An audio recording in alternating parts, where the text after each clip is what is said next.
Let us now look at specific applicable sections as per the Companies Act 2013 to ESOPs. So number one is section 62(1)(b). Section 62(1)(b) of the Companies Act allows issue of shares to employees under an ESOP scheme. Section 42 is regarding private placement provisions.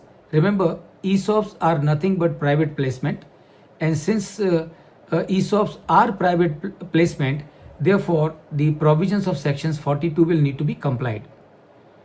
Section 62(1)(c) requires a special resolution for issuance of shares to any person other than the existing shareholders. So ESOPs, as obvious, are the shares issued to the employees who are not existing shareholders, and therefore a special resolution will be required under section 62(1)(c). Section 179(3)(d) is the power of the directors to approve the ESOP scheme, under sections 179(3)(d), the board of directors would give the approval to ESOP scheme. Section 108, of course, is a common section, voting through electronic means to expedite the process of ESOP implementation. You do not have to have a physical meeting. You can have a meeting or you can have the voting done through the electronic means. Section 68 to 70 are about buyback of shares and related provisions. Remember, a company can offer shares or issue shares to the employees through two processes. Process number one, company does it on its own, and process number two, company appoints a trust for implementation of the ESOP schemes.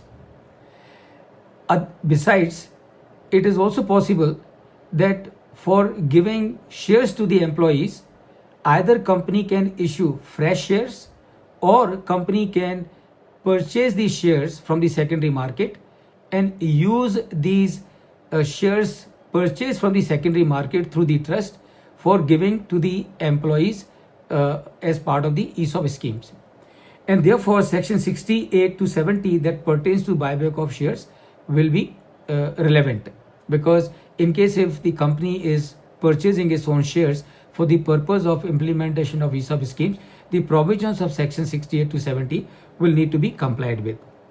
Section 118 to 118 subsection 10 talks about maintenance of records and compliance requirements for ESOP schemes that would need to be taken care of. And rule 12 is about issue of shares under ESOP and employment welfare scheme. And rule 15 is about disclosure and accounting of employee benefit scheme under the share capital and debenture rules 2014.